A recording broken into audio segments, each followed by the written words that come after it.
This week, a class about Irish Catholics and 19th century New York City politics, including Tammany Hall. Christendom College professor Christopher Shannon explains. Despite persistent and clear expressions of loyalty and patriotism, and despite the real kind of human sacrifice of life in the Civil War, after the Civil War, Catholics remained a people viewed by most Americans with suspicion and fear. A people apart, a people to be feared. More in a moment. Well, good morning, everyone. Today's lecture, which I sent you the outline in advance, is called Tammany Catholic. We'll be looking at Catholics in American politics, really especially American urban politics in the late 19th century. And just to kind of put this in the context of what we've been looking at for the past couple of weeks, again, what we've been looking at is this struggle for American Catholics to kind of find their place in American culture.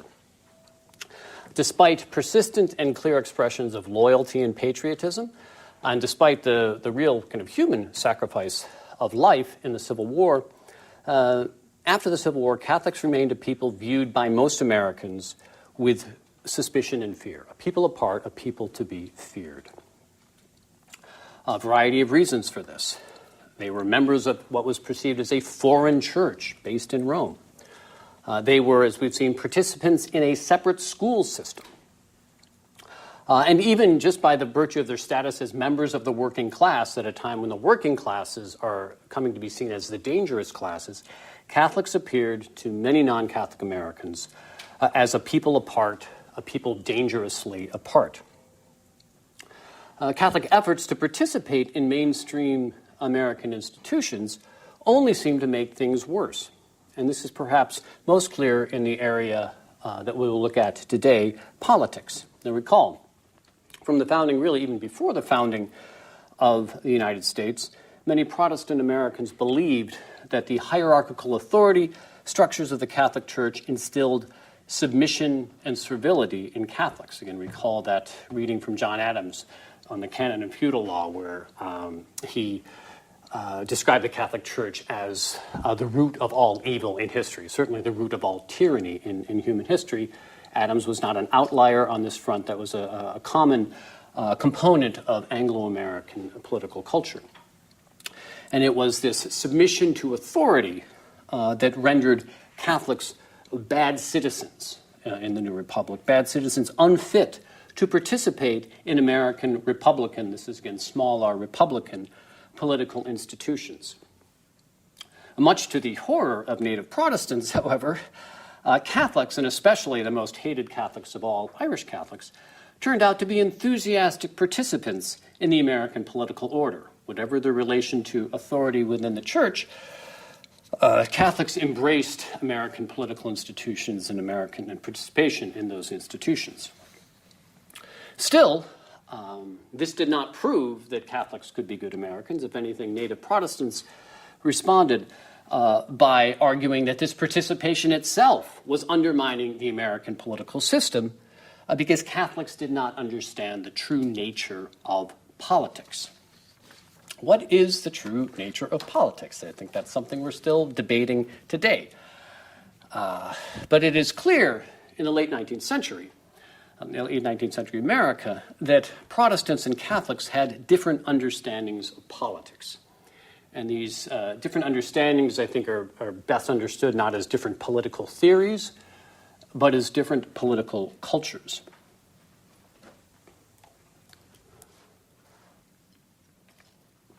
The contrast between the two cultures, I think, was best expressed in the work of a mid-20th century American historian, Richard Hofstadter. And on our outline there, I do have this written down for you. Richard Hofstadter's Pulitzer Prize-winning book, The Age of Reform, written in 1955. It's about the period in the late 19th century into the early 20th century after the New Deal. And Hofstadter introduces this period with this very illuminating contrast between two different political cultures.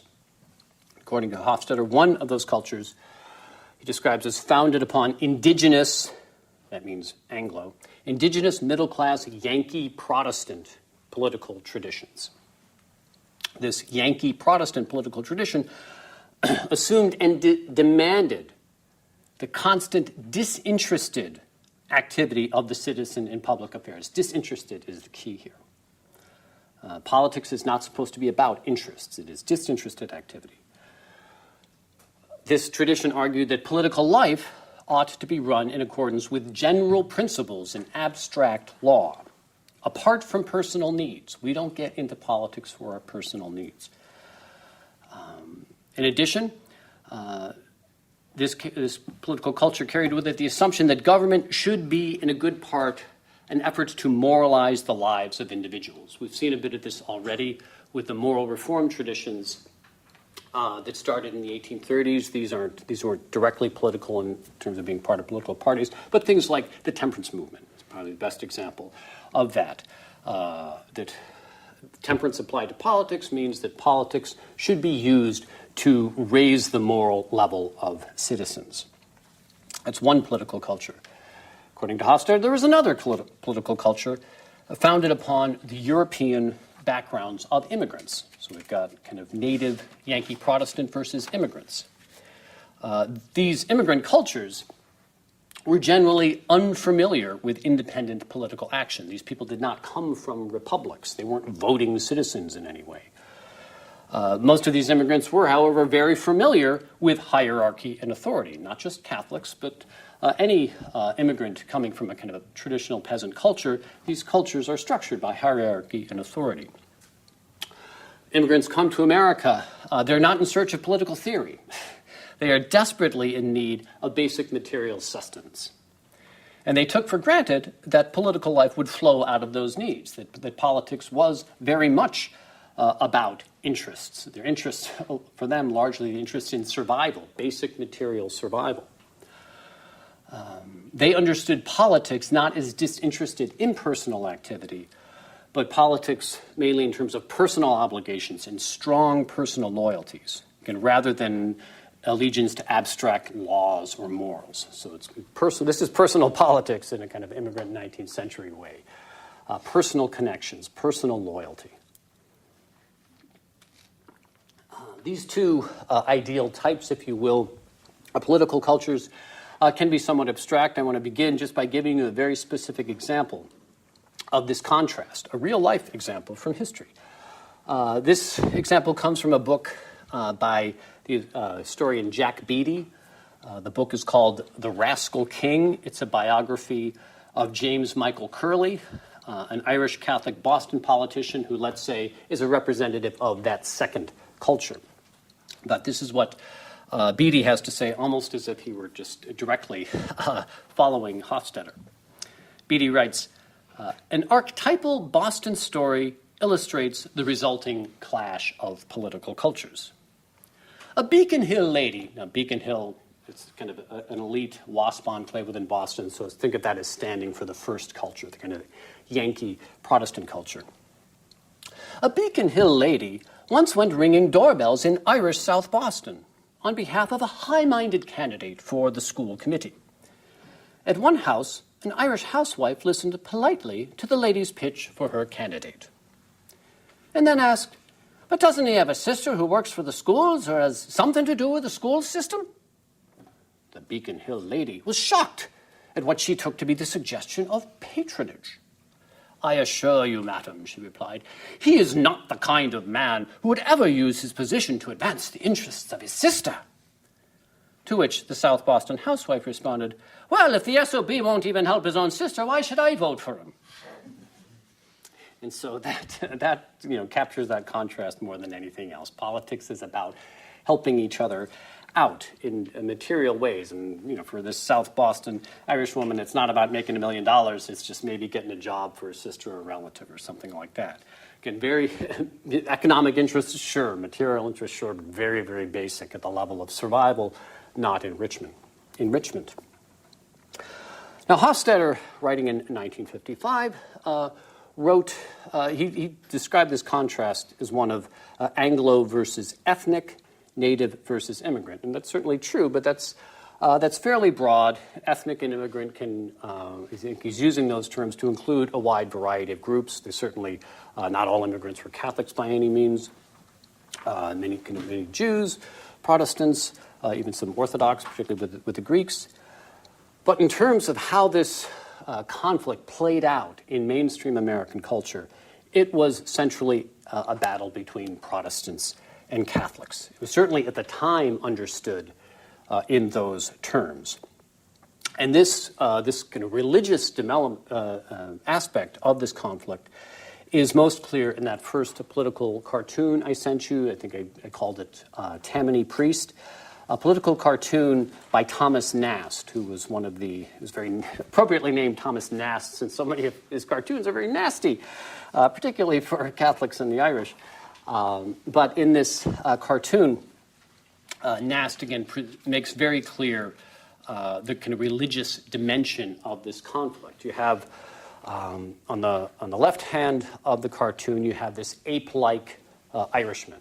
So that certainly covers the ethnic and the class elements of this political divide. But on the right, you have a priest.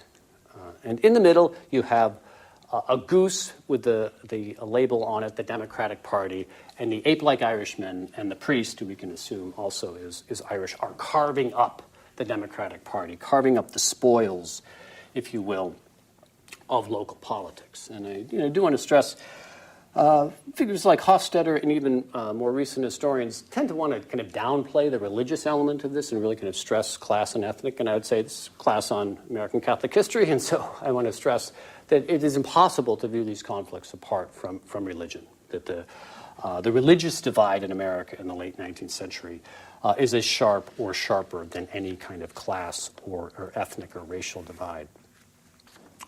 So you have this image from Thomas Nast, who is definitely speaking for the first culture, kind of the Yankee Protestant culture, of an unholy alliance in urban America.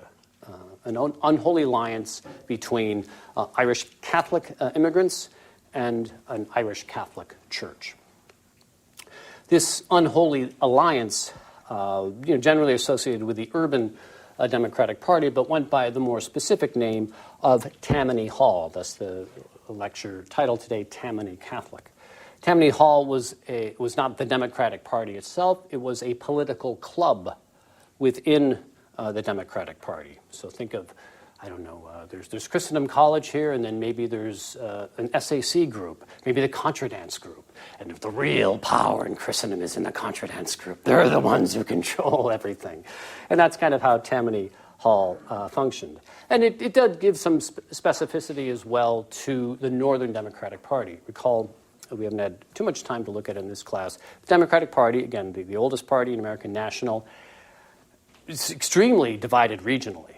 Again, the Southern Democratic Party, up until the Civil War, was the party of slaveholding. Not a whole lot of common interest with the Northern Party.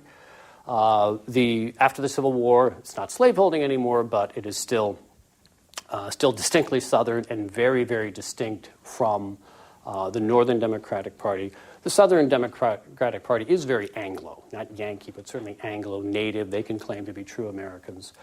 But the Northern Democratic Party, the urban Democratic Party, is heavily immigrant, and so tends to be referred to more by this term, Tammany Hall, a political club within the Democratic Party than the Democratic Party per se. But this political club in New York controlled New York City politics for much of the late 19th century and into about the middle of the 20th century. And the image that you have here, which is very much an image of Tammany Hall, certainly suggests evil and corruption. Again, from Nast's perspective, from the perspective of that first political culture, that is what Tammany is, political evil and corruption. The reading that you have for today, however, Plunkett of Tammany Hall, gives a different, more positive view from within the culture itself.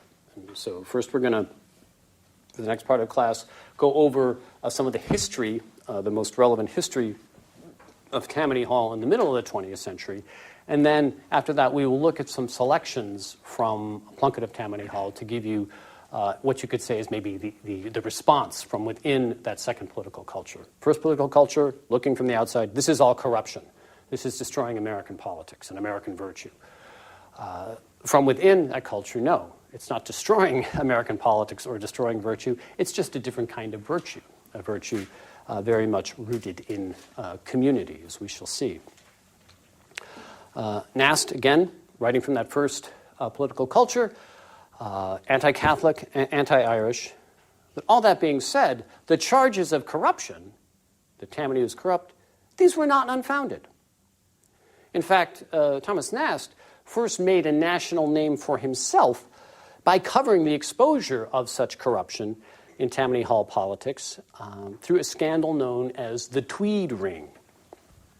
And your next image that I sent to you of this image of Tweed alone. This is the Harper's Weekly, interesting, Harper's Weekly, Journal of Civilization. But on the cover, there is this fat guy, and that is William Maher Tweed, the Tweed of the Tweed Ring, figure that still, I think, to this day, certainly for historians, is the kind of the symbol of corrupt urban politics.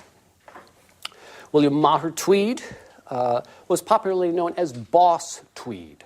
Boss meaning that he was the boss of politics in New York. He was the one who called the shots due to his position in Tammany Hall. Now, interestingly here, even though some people might associate tweediness with some Irish clothing, Tweed was not himself an Irish, and he was neither Irish nor Catholic. He was actually, he was an immigrant, however. He was the son of immigrants, but immigrants of Scotch Presbyterian background.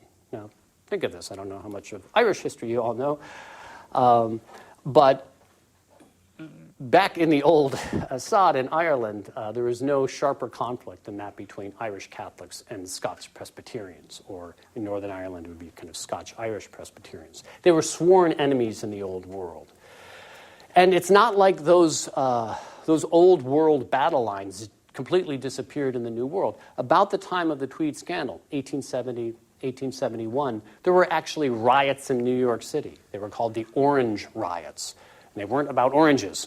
They were about orange men were Scotch-Irish Presbyterians who centuries earlier had supported William of Orange in his fight against the Catholic King James II. Of course, you all remember this from your core classes. These every year in July, Orangemen back in Ireland would have parades. They'd kind of march through Catholic areas of Northern Ireland, celebrating this victory of Protestants over Catholics. It's not just an old world thing. It was carried over into the New World and carried over violently, where in New York City, 1870, 1871, Orangemen, self-styled Orangemen, would march through Irish Catholic sections of the city, kind of rubbing their face in it, and riots ensued.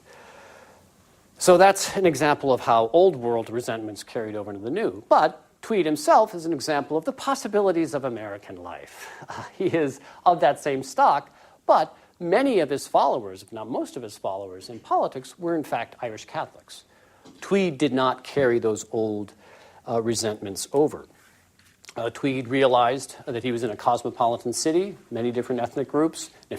Ethnic groups, all who could vote, and you don't get votes by alienating people or dragging up old battles. So Tweed, though by native Anglo perspective, was a little more American by virtue of being Presbyterian and Scottish as opposed to Irish and Catholic.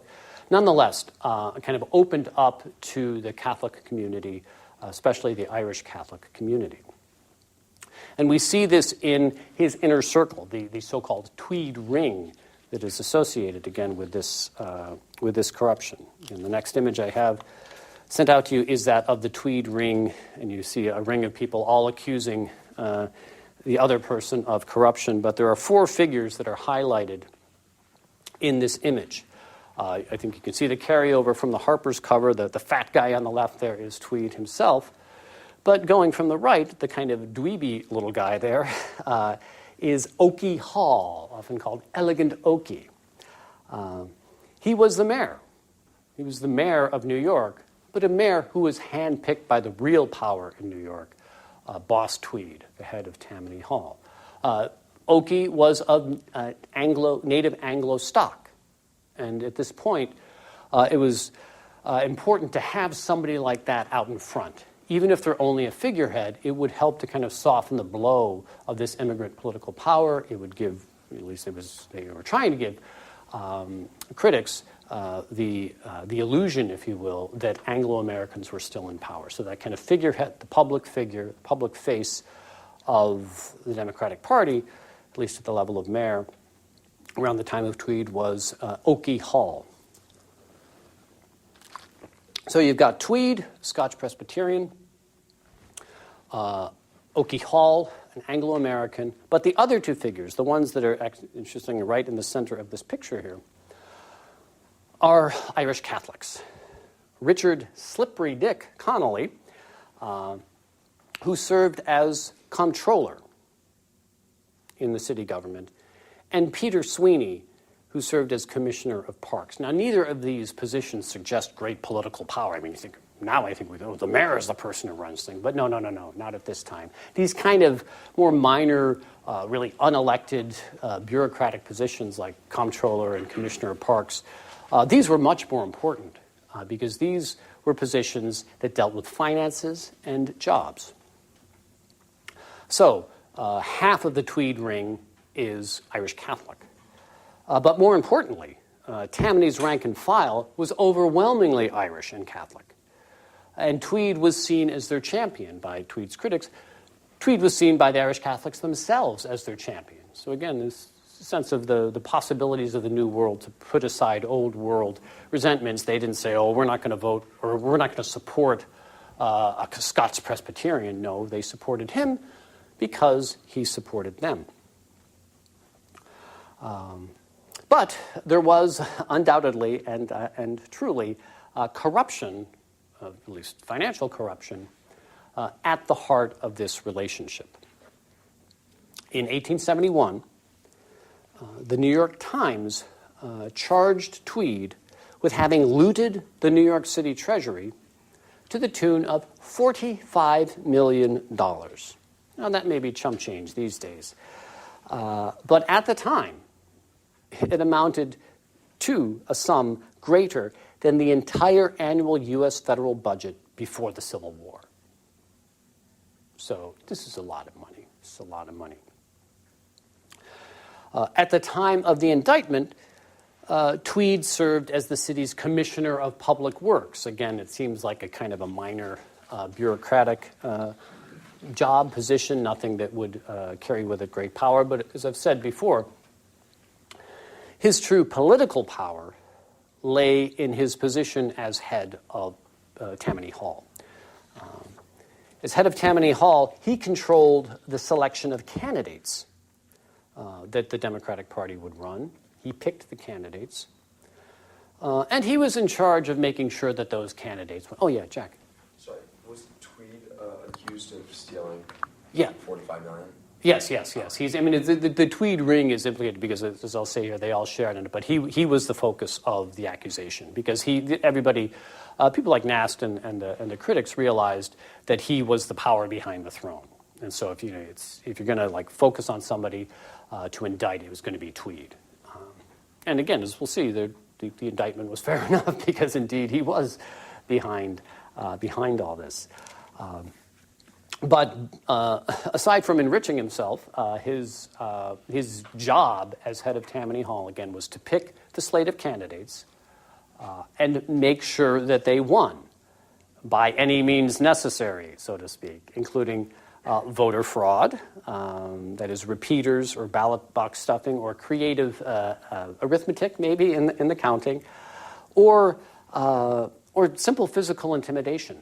And this is something all through late 19th century urban politics. You'd see, you go to the voting pool and there'd be these monster guys with 2x4s or something and representing their candidate. And this is before necessarily secret ballots.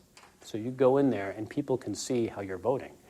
And I'm familiar with more specific examples from Chicago in the late 19th century. But election day in an American city in late 19th century was almost a riot day. Sometimes, if the election was particularly contested and there were sharp divisions, you could have brawls at at the voting booth. But think back earlier in the semester when we looked at even the trustee election in Philadelphia. These are Catholics voting on who's going to be trustees in a church, and they turned to brawls. Think of the Orange Riots. The 19th century city is a very, very violent city, and the things that we've seen in recent years, this past year or so, are nothing compared to what was a fairly regular occurrence in the 19th century, and often associated with voting. So these tactics, as well as Tammany's Irish Catholic constituency, raised suspicions about Tweed long before the charges of graft and embezzlement were leveled in 1871. So again, Tweed's critics and the critics of this urban political culture had their suspicions all along, suspicions rooted in the fact that this urban political culture was Catholic and was Irish and was immigrant. But all that being said, those prejudices that they brought to, the reformers brought to the case of Tweed, all that being said, the charges in fact were true. Tweed had spent several decades working his way up the Tammany ladder. By the late 1860s, he was able to engineer a restructuring of New York City politics that consolidated all the real power in the hands of those four people that made up the Tweed ring. Again, people that were largely unelected. The mayor, of course, would be elected, but how do they have all the power without being elected? They have the power because they control the finances of the city. And for 2 straight years, roughly 1870 to 1871, the city of New York, at Tweed's direction, borrowed money. Borrowed money sometimes directly from banks, sometimes through bond creating bond programs for people to buy bonds with the hope of as an investment, and even attracting foreign investors into New York City. So Tweed was not too particular about where the money came from or how it arrived. He was just very interested in bringing money into the coffers of New York City. Now, of course, he's not doing this publicly, at least, simply to enrich himself. Why are people giving all this money to the Treasury of New York City? That to pay for building projects. This is a city that is growing, like every city in the 19th century, New York more than any other. So the city is growing. It needs roads. It needs buildings. It needs a lot of stuff. That's true. But how the stuff was built was how Tweed enriched himself. So he's dealing with other people's money, borrowed funds. How does he make himself rich? Does he simply stick it in his pocket in kind of straight embezzlement? That would be a little too easy and a little too easy to get caught at. His typical method was simply to pad building contracts. So say a building, you talk to the contractor and the building would cost maybe $10,000 in 1870 to build. It's like, so Tweed says, okay, well, just give me a bill for $20,000. And you'll get your $10,000, what you expect. And then me and my buddies will divide the other $10,000 among ourselves. With this arrangement, he could pretty much, again, divide the extra funds between the big four and then a couple of accountants. You gotta keep track of this, and you got to keep your accountants happy. However, in this process, there was at least one person that he did not keep happy. And there's always an informer, isn't there? Always an informer, just like in the Molly Maguire's movie. A political enemy within the Democratic Party itself eventually got hold of the accounts and turned it over to the New York Times. And so that's how the Tweed ring was brought down.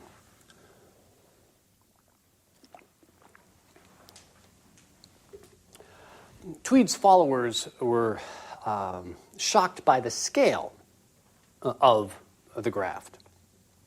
The scale, but not the nature of the graft. Tweed's supporters generally accepted some kind of graft, that is skimming off the top, as the cost of doing business. Why would they support such a corrupt politician, such a corrupt, immoral political practice? Because they knew that however much Tweed may have enriched himself, he, to some degree, shared the wealth. Sometimes directly through patronage, that is, getting a job in the city government itself, or even like giving a job to a cousin or a friend. Somebody who got a job from Tweed. Tweed's a good guy. Maybe someday he can help me. So there's that kind of direct patronage job.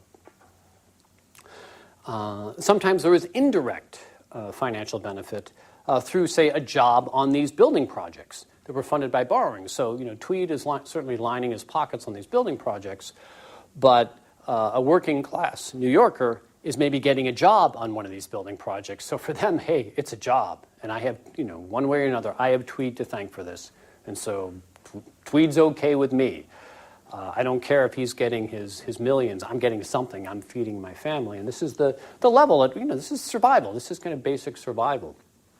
And think of it as a situation similar to what we saw in the Molly Maguire's film. This is in the city.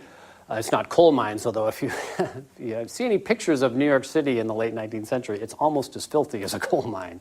And it is, and the struggle for survival is very similar. And, what are your options if you're in the working class at this time? It's somebody like Tweed, who at least seems to care about you in some way, or the people that were operating the coal mines in eastern Pennsylvania, who care nothing about you at all, are willing to let you starve and just discard you. So those are your options. We do not live in an ideal world. And between those options, people were happy to support somebody like Tweed. Perhaps most dramatically in terms of Tweed's support for the working class of New York City, he earned the everlasting loyalty of many poor Irish Catholics during the Civil War and all the controversy over the draft. Again, we didn't have too much time to go into the Civil War in this class, but in 1863, the war was going badly, and people in the North were no longer signing up. They were no longer enlisting, they were no longer volunteering, and so Lincoln did what had never been done before. He instituted a federal draft. That is, people had to serve in the Army. You had to serve unless you could buy your way out. If you could pay for a substitute, then you didn't have to fight. Now, in terms of people wanting to fight or not, there's a couple of considerations. As we talked about before, Irish Catholics, very, very patriotic, but also Democrats and suspicious of a war to end slavery. When the war was going badly, some of that enthusiasm for the war waned, and they had to choose between kind of patriotism for their country and just simply staying at home and supporting their families. And many of them wanted to stay at home and support their families and didn't want to risk going off to war, dying, and leaving their families destitute. Well, you could buy your way out if you got a substitute to fight for you, except the cost of a substitute was $300. This is well beyond the means of any working class New Yorker. And so, in response to the draft, there were, dare I say it again, riots, kind of tremendous riots, some of the worst riots in American history. It's kind of interesting, the 1860s and the 1960s. In both, there were protests against the draft for very different reasons and from very different people. But as tumultuous as the 1960s seem, the 1860s were far more violent in terms of the draft riots in New York City. Draft riots in which Irish Catholics played a prominent role. Tweed comes to the rescue. He pays the bounty for many of these Irish Catholics, $300. So this isn't just Tweed lining his pockets. He's certainly using city funds. But he says, okay, you don't want to go to fight for war because you've got a family to support. I will pay your bounty. And they're like, thank you, Boss Tweed. Thank you, Boss Tweed. For those who still did want to go to war, and maybe especially if you're a single guy, if you don't have a family to support, war may be your best option because there was a $300 signing bonus if you enlisted. to keep Lincoln happy, because Lincoln instituted the draft because he needed bodies. To keep Lincoln happy, Tweed agreed to pay the signing bonus for workers who were willing to go to war, but were, especially like if they were married men, but were concerned about their families. So again, he pays the bounty for some workers, and he pays the signing bonus for other workers who are willing to go to the war. Either way, he is sharing the wealth, shall we say. And this, again, he becomes a hero for Irish Catholics because of this. This bond of loyalty, forged most dramatically during the Civil War between Tweed and Irish Catholics in New York, only deepened through the 1860s. Just to give you another example. While serving in the state assembly, and Tweed, his political positions, he jumped around all the time. It's not like today where people slowly work their way up, congressman, senator, president, things like that. The political position that he had at any one time was not as important as his position at head of Tammany. But for a time in the 1860s, he served in the state assembly, so the New York State Assembly. And he arranged for state funds to be used to support Catholic charities and Catholic schools. Now this, again, think back to the school controversy that we looked at earlier. Protestants, of course, objected to this. They didn't like state funds going to Catholic charities, but that they were willing to accept because Catholic charities were sometimes the only charities around. It was especially the women religious, the nuns, sisters, who worked in orphanages, like we've seen before, worked in orphanages, worked in hospitals. They were the ones caring for the poor when no one else would do it. And even the Protestants, who are always suspicious of the poor, realized that this work had to be done, if only to kind of maintain some semblance of social order. And so they kind of held their nose and were willing to allow state funds to be used to fund Catholic charities that, one could argue, served the common good.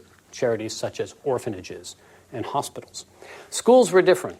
And as we've seen, schools were the real hot-button issue. And it was, the laws were set that it was illegal to have any money go to Catholic schools. But what's the law between friends, as Tweed might say? He had to be a little sneakier about this, but he still managed to channel some funds to Catholic schools. But again, it was mainly the Catholic charities that he supported with state money. Now, when Tweed was confronted with this and accused of being, favoring Catholics, he would say, well, look, I send money to Protestant charities as well.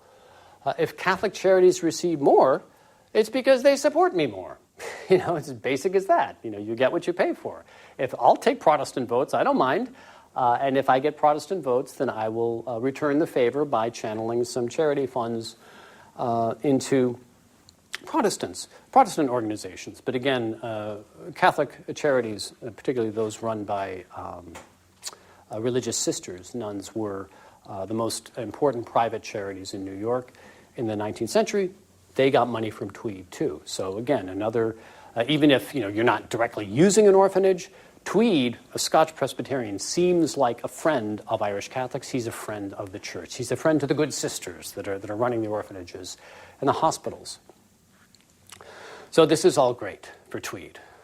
He's enriching himself, but he's spreading it around, and through that he is earning loyalty. Again, this isn't just like money. This isn't just like bribing something to vote for you. He is building up a real kind of personal connection to voters. And the whole Tammany system is doing that. So it's not just about money. It is about personal connection. However, it was also about money, and a lot of it. And Tweed, we could say, overreached in his graft, again, to the tune of $45 million or so. So Tweed was indicted. He kind of spent most of the rest of the 1870s in and out of jail. Sometimes he's convicted of some things, and then he gets a reprieve. One time, I think he even tried to escape to Spain or something like that, but he was caught and brought back. He died in April of 1878, died very much kind of a broken man. Now, again, so I've said Irish Catholics had you could say, a high tolerance for graft, but this just seemed to be going too far. Again, it's not that he didn't spread the wealth around, but he kept a disproportionate amount for himself. Still, Irish Catholics, though disappointed and kind of embarrassed by Tweed, because it seemed to confirm, all of the worst criticisms and accusations made by Protestants, still they remained loyal to Tammany Hall and the Democratic Party. Again, just to give you an example of their thinking. This is on Roman numeral 3, letter C. A writer for the Catholic newspaper, the Irish American, stated soon after the fall of Tweed, one no more goes outside the party to purify it than one goes outside the church. And to give you a sense of that connection, and that this wasn't just political party in this situation was not just a political party. It was for them almost as sacred as the church because it was just as central to their survival. And again, loyalty is everything. And so they could not turn their backs on Tammany and the Democratic Party simply because of corruption, a corruption that went too far. They want to reform it from within. And that they would do to some degree. Reform in a kind of Tammany sense, thus Roman numeral 3, Tammany and reform. Certainly scaling back the kind of the extremes of a Tweed. Being a little more moderate in, Matthew.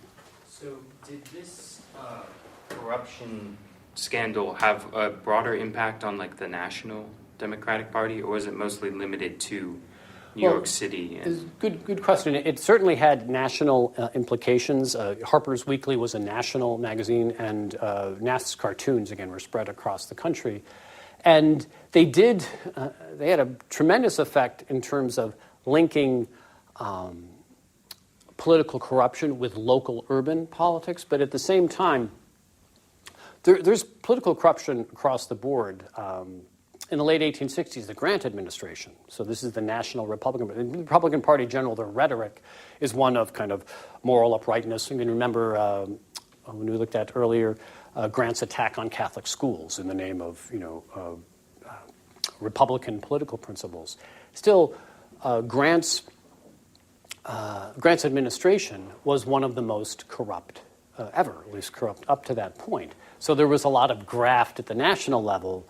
It's interesting, though, that despite the graft in the Grant administration, the Republican Party still emerged as a kind of party of good government because they spoke that rhetoric, whatever graft was going on. They spoke the language of good government and purity, where the Tammany people and the Democrats never spoke that way. Even the Southern Democrats were not quite so righteous, if you will, as the Northern Republicans.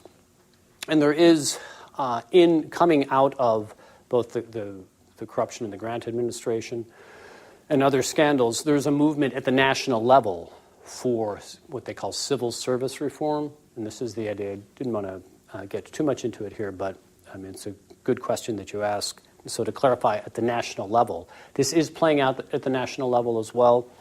Let me see. Excuse me here. Got to get a reliable marker.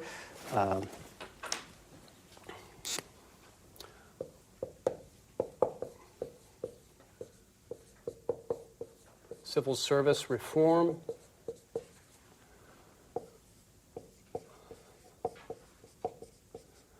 Pendleton Act.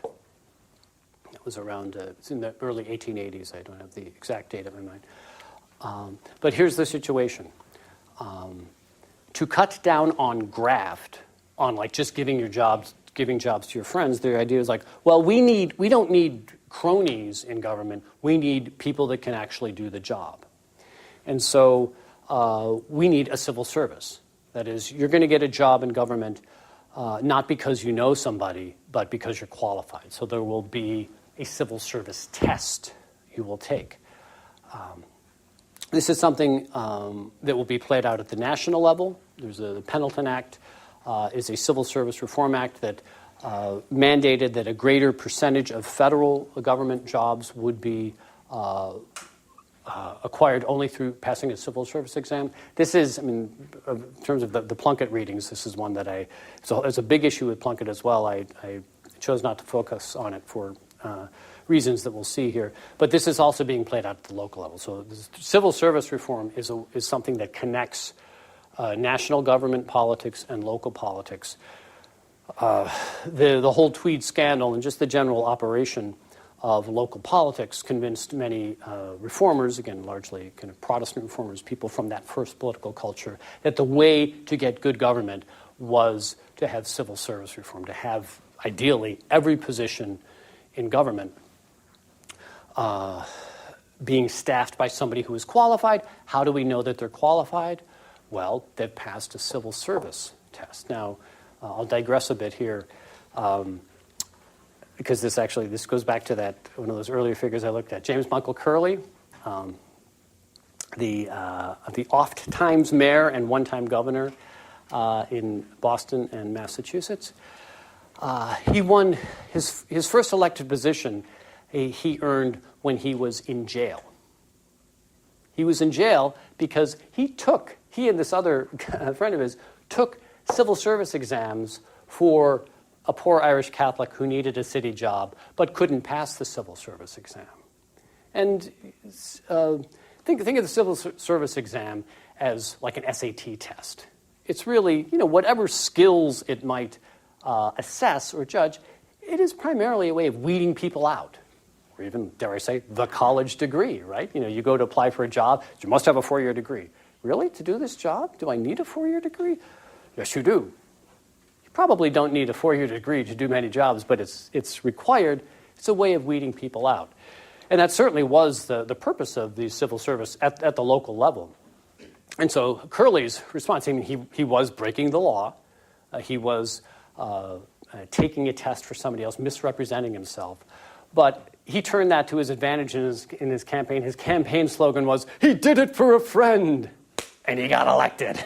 Again, you do it for a friend, okay, that's the kind of guy. I want a friend like that, somebody who can help me out.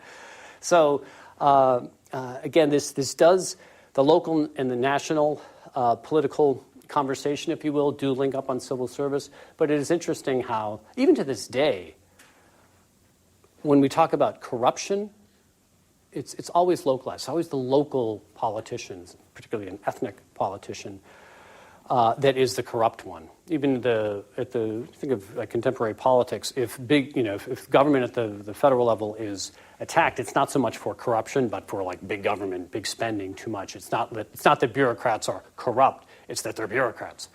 But corruption continues to be linked to local politics, the smoke-filled room, if you will, and even often, again, with Irish Catholics, even though, again, the Irish Catholic dominance of the city is long past, but that image endures of a Tammany-style politician. The term Tammany, long after the demise of Tammany Hall, is still a part of our political vocabulary in America as a symbol of kind of corruption. Tammany knew this. And they knew they could not simply go on conducting business as usual. And so they began a kind of reform effort of their own. The fall of Boss Tweed was actually a key transition point, not just in Tammany trying to spruce up its image a bit to be more respectable, but in the shift from a non-Irish Catholic leadership to Irish Catholic leadership. And the key figure here on your outline here is Honest John Kelly, who rose to power as the first Irish Catholic boss in New York in the 1870s. Kelly was a longtime Tammany operative. He knew how Tammany worked. But he had been ill and out of the country during the worst of the Tweed scandals, and so he had a relatively clean record. Now, again, most reformers weren't necessarily buying the Honest John label, but the emergence of this Irish Catholic leader only heightened the kind of ethnic tension. So it's kind of like it's bad enough when a Scotch Presbyterian like Tweed was leading this Irish Catholic rabble. Now the Irish Catholics are in the leadership positions themselves. And again, there's some truth even to that nasty political cartoon that we began with, of this link between Irish Catholics in local politics. It is true. It is true and best expressed by an anecdote often linked to old honest John Kelly. Apparently, in 1879, at the dedication of St. Patrick's Cathedral in New York, Kelly rose up to speak. Now, Kelly, just so you know, he was married to the niece of New York's Cardinal Archbishop John McCluskey. So, okay, there's a connection there. It's a family connection. So reformers who might wonder about the church and local politics, there's definitely a connection there. But Kelly, according to this story, apparently kind of raised his glass at this dinner after the dedication of the cathedral. He raised his glass in triumph and said, "God bless the two greatest organizations in the world, the Catholic Church and Tammany Hall." There's a brief pause. The person next to him says, "What's the second one?" It's like they are one. And again, most people at the time, certainly most Irish Catholics at the time, would have no problem with that.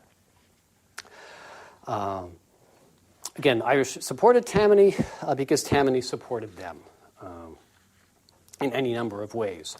Tammany was often the difference between life and death for the poor of New York. And again, what are your options when you look at power? Who do you turn to for help? Do you turn to Tammany Hall, that however much these people may enrich themselves, does seem to care about you in some way, brings you coal in winter when you have no heat, brings you a turkey at Thanksgiving when you have no food? Or the respectable mine owners in eastern Pennsylvania, who were all above board and did everything, of course, according to the law, as we see, not everything according to law, but presented themselves as being respectable, law-abiding, even if they didn't care about their workers. There's no choice here for the poor in New York at the time. And again, Tammany had that for the Irish Catholics in New York, had that personal connection, certainly connection to the church, connection to neighborhood, ultimately connection to community. And so what I want to stress here is that though they are certainly dispersing material benefits, this isn't simply about material benefits. It's not just like, here's a check, go buy something for yourself. It is about community. And I think even though the reading that we have for today, the excerpts from Plunkett of Tammany Hall, this text, which this is the book that this comes from. Most historians who deal with this will often focus on the civil service issue because Plunkett just has all these things to say about civil service, how it's ruining politics and everything, destroying politics, because it was certainly undermining Tammany-style politics. But I want to focus on another aspect of the book, the ways in which Plunkett presents Tammany in the context of community. Again, it's not simply distributing material benefits, go down to Tammany and pick up a check and go home. It's about community and building relationships. But building relationships certainly through providing material needs. Plunkett, George Washington Plunkett, is your last image for today, the photograph.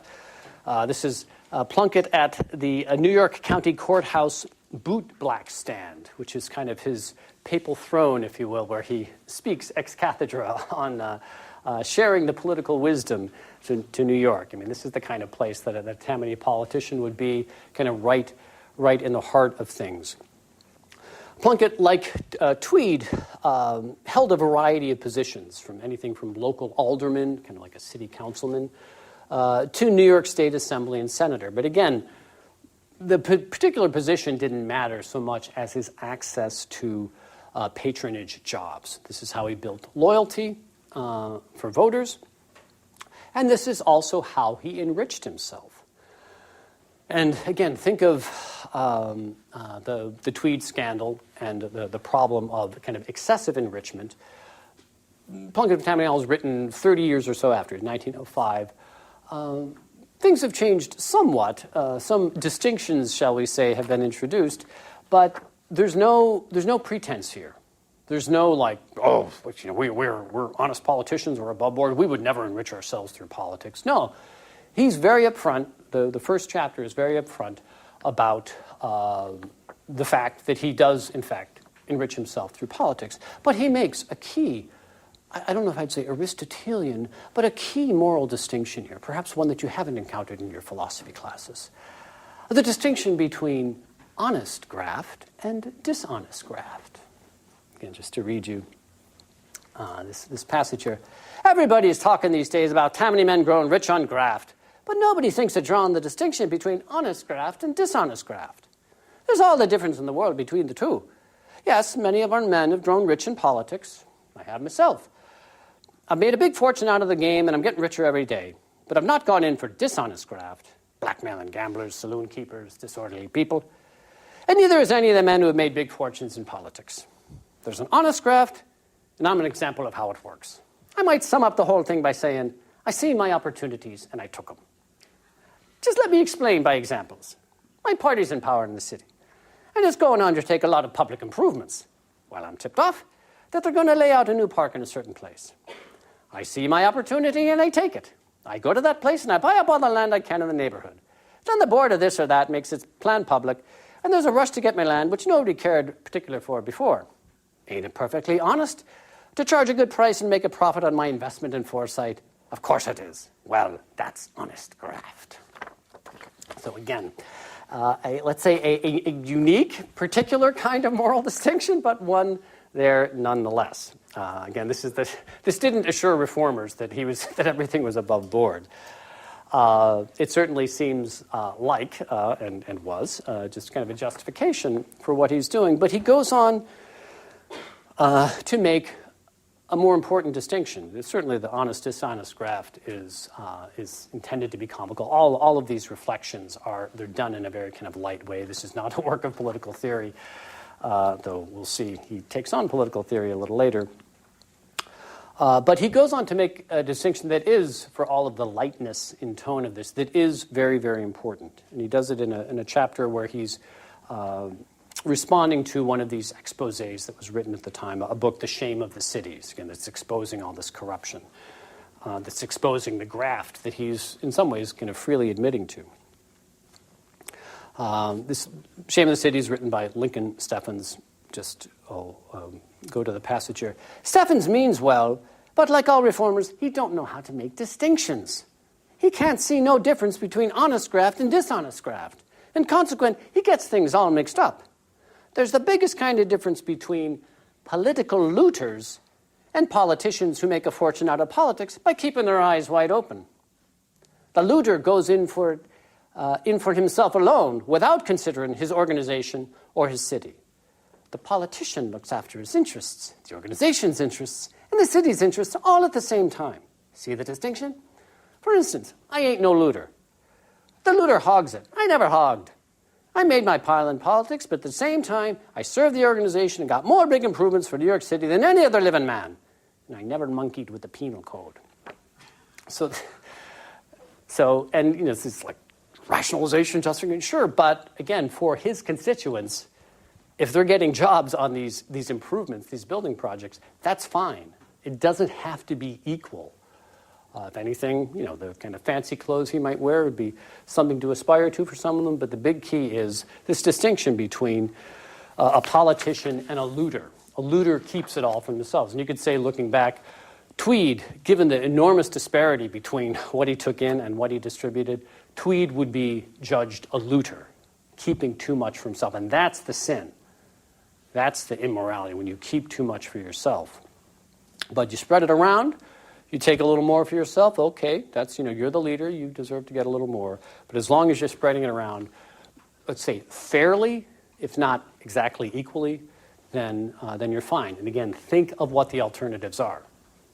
The coal owners in eastern Pennsylvania, the slaughterhouse owners that we'll be looking at later this semester after break, and slaughterhouse owners on the back of the yards neighborhood in Chicago. So it's not that Tammany has no moral code, they just happen to have a different one.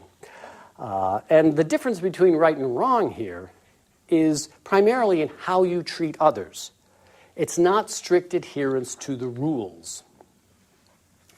Because for Tammany people, politics is not about rules, it's not about ideas, it's about people.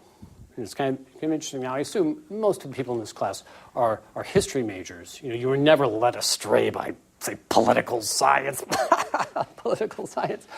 Plunkett himself has a few things to say about political science and book learning and all that. Now, that's not to say that Plunkett does not have his political theory. He does. Like Aristotle in the ancient world and the founding fathers, Plunkett believes that politics is rooted in human nature. Politics is a reflection of human nature. Plunkett just happens to have a different conception of human nature than maybe Aristotle or the founding fathers. And this is in chapter 6. Chapter 6. To hold your district. So it's like to hold your district to get reelected. To hold your district. Study human nature and act according. There's only one way to hold a district. You must study human nature and act according. You can't study human nature in books. Sorry, people. Books is a hindrance more than anything else. If you've been to college, so much the worse for you. You'll have to unlearn all you learned before you can get right down to human nature, and unlearning takes a lot of time. Some men can never forget what they learned at college. Such men may get to be district leaders by a fluke, but they never last. To learn real human nature, you have to go out among the people, see them and be seen. I know every man, woman, or child in the 15th district, except them that's been born this summer. I know some of them, too. I know what they like, what they don't like, what they're strong at, what they're weak in, and I reach them by approaching at the right side. For instance, here's how I gather in the young men. I hear of a young feller that's proud of his voice, thinks he can sing fine. I ask him to come around to Washington Hall and join our glee club. He comes and sings, and he's a follower of Plunkett for life. Another young fellow gains a reputation as a baseball player in a vacant lot. I bring him into our baseball club. That fixes him. You'll find him working for my ticket at the polls next election day. And then there's the fellow that likes rowing on the river, the young fellow that makes a name as a waltzer on the block, the young fellow that's handy with his jukes. I rope them all in by giving them opportunities to show themselves off. I don't trouble them with political arguments. I just study human nature and act according.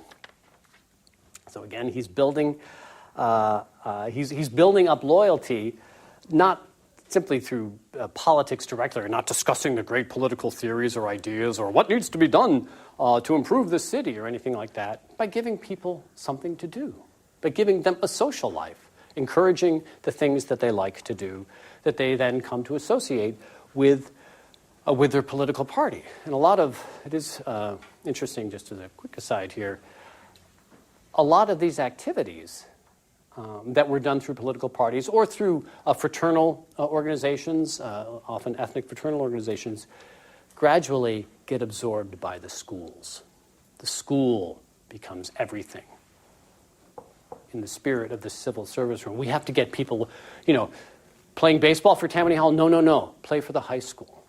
You want to sing? Don't sing for Tammany Hall. Sing at your high school.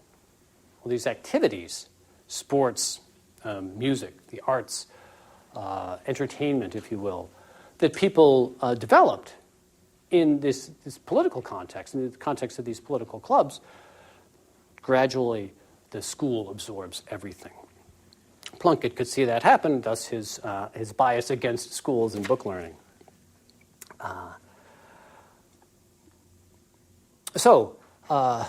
He sees human nature and acts according. He gives people something to do. He builds up kind of a community life through things that are not directly related to politics, singing, playing sports, but that have political benefits for him. He gives them something to do. He encourages their activities. They pay him back by voting for him. And again, this is kind of a multiplier effect. It just takes doing this for a few people, and then people that may not directly benefit say, well, who should I vote for this November? And it'll be, Tammany's great. They help me sing. They help me play baseball. In terms of human nature, aside from singing and playing sports, Tammany also recognized more basic aspects of human nature, the need for food, clothing, and shelter. And this is continued in a later section in this chapter 6, how to hold your district, study nature, and act according. Later he writes, in terms of this direct aid, providing for the material needs of people. Plunkett writes, what tells in holding your grip on your district is to go right down among the poor families and help them in different ways, they need help. I got a regular system for this. If there's a fire in 9th, 10th, or 11th Avenue, for example, any hour of the day or night, I'm usually there with some of my election district captains as soon as the fire engines. If a family is burned out, I don't ask whether they're Republicans or Democrats, and I don't refer them to the charity organization, which would investigate their case in a month or two and decide they were worthy of help about the time they're dead from starvation. I just get quarters for them, buy clothes for them if their clothes were burned up, and fix them up until they get things running again. It's philanthropy, but it's politics too. Mighty good politics. Who can tell how many votes one of these fires bring me? It's like, is he setting the fires himself? The poor are the most grateful people in the world, and let me tell you, they have more friends in their neighborhoods than the rich have in theirs. If there's a family in my district in want, I know it before the charitable societies do, and me and my men are first on the ground. I have a special corps to look up such cases.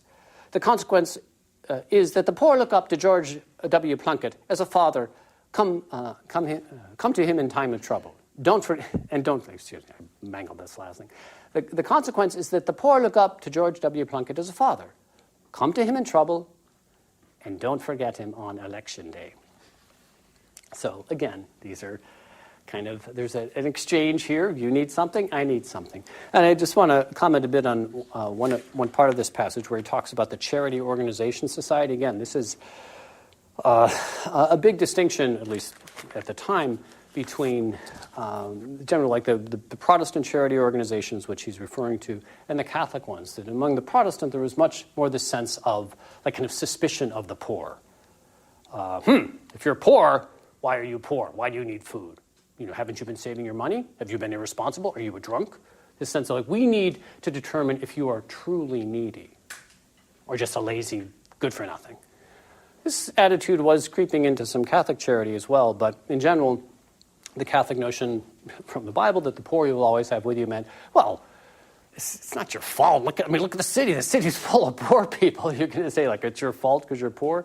So with the Catholic organizations, charity organizations, there were generally far fewer questions asked, but the Protestant ones were notorious, again, for undergoing this kind of moral scrutiny of the poor to make sure that they weren't lazy good-for-nothings, looking for a handout. And these attitudes, of course, are still with us today.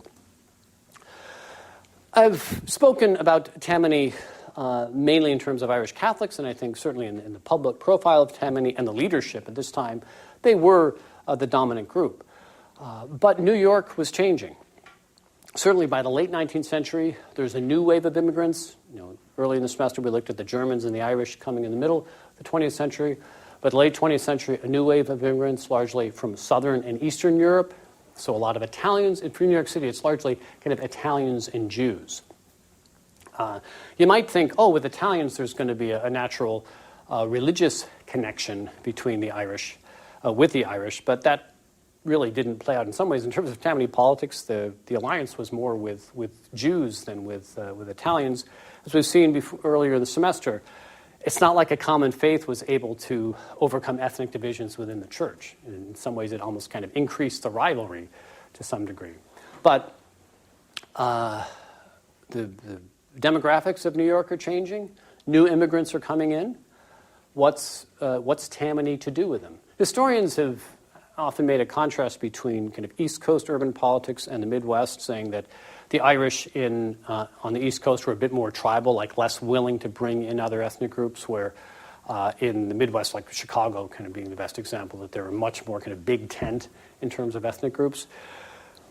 There certainly is some truth to that, but in Plunkett's own account, Tammany sees the new immigrants, particularly the Jewish immigrants, and religion is not a divider for them. It's like every person represents a vote. And like before, he says, I don't care if you're a Republican or Democrat, I'll help you if I can get your vote. So when it comes to the new immigrant groups, I don't care what your ethnic group is, everyone in New York City is a potential voter, and I'm going to do what I can to get your vote. And he says here toward the end, of the last selection that I gave for you. And he's talking about Johnny Ahern of the 3rd and 4th districts. Again, one of these, they call them ward healers, just the guys that are out in the streets, kind of making contact with the people, determining what they need, and providing them with what they need. And so he writes about this. Johnny Ahern of the 3rd and 4th districts are just the men for such places. So he's talking about there's different places in the city, different ethnic groups. Johnny Ahern is perfect for the 3rd and 4th district. Ahern's constituents are about half Irishmen and half Jews. He is as popular with one race as with the other. He eats corned beef and kosher meat with equal nonchalance. And it's all the same to him whether he takes his hat off in church or puts it down over his ears in a synagogue. So again, when in Rome, do as the Romans. He's this example here of certainly Johnny Ahern. It's an Irish name, but he moves freely among Irish Catholics and Jews, Jewish immigrants. And this Irish-Jewish alliance, if you will, was very important in New York at this time. It was certainly in the entertainment world. Broadway was dominated by the Irish, kind of passed the torch to Jews. And something we'll look at later in the semester when Tammany produces its first presidential candidate, Al Smith. Smith's team around him, his kind of election team, is largely Jewish in composition. So this kind of Irish-Jewish alliance that Plunkett points to here would continue on in Tammany, even to Tammany's first attempt at winning a national election. Okay, so on that stuff, any questions? Okay, just to finish up here then, especially in that last passage that I read to you, by Plunkett's account, politics seems capable of uniting people across lines of ethnicity and religion. But of course, the reality is more complicated. We've already seen how even within the Catholic Church, ethnic divisions undermine unity. Catholics who do share a common faith nonetheless were deeply divided by ethnicity because the ethnicity represented, in some cases, like with the Germans, a different language, but in all cases, certainly a different culture, and culture mattered. That faith was not enough to unite people across different cultures. In the beginning of the next class, and for the next couple of weeks, we're going to keep our attention on the city, but turn to a different city, the other kind of great city, the industrial era, Chicago. And again, a particular neighborhood within the city, the back of the yards, the slaughterhouse section of Chicago. And we're going to look at the ways in which this largely Catholic neighborhood nonetheless was home to ethnic divisions that remained strong well into the 1930s. We saw already how certain kind of church leaders tried to overcome these divisions by making everybody the same, by getting rid of ethnicity, by participating in the public school system and such. That wasn't going to work in Chicago. Those ethnic ties were very, very strong. But what we'll see coming out of the back of the yards neighborhood in the late 19th century into the 1930s is a new kind of politics, one that was in many ways rooted in the kind of practical concerns of Tammany, but was able to kind of move beyond them and form something like a principled language of justice, never going into the moralism of the Protestant reformers, but still some broader language of justice, a kind of a principled language of justice that was needed in response to the greatest economic challenge facing the city in the late 19th and early 20th century, the Great Depression, a depression that just didn't seem to end, didn't follow the cycle of previous ones, and that called for something more than the type of direct kind of material aid that Tammany was able to provide before the Depression. Okay, so we'll see you all on Thursday. Thanks for listening to C-SPAN's Lectures in History podcast. C-SPAN has a new podcast about books. Each episode delves into news about the nonfiction book publishing industry with publishing experts and insiders. You'll also hear reports on the latest nonfiction bestsellers, trends, and book reviews. About books, find it wherever you get your podcasts.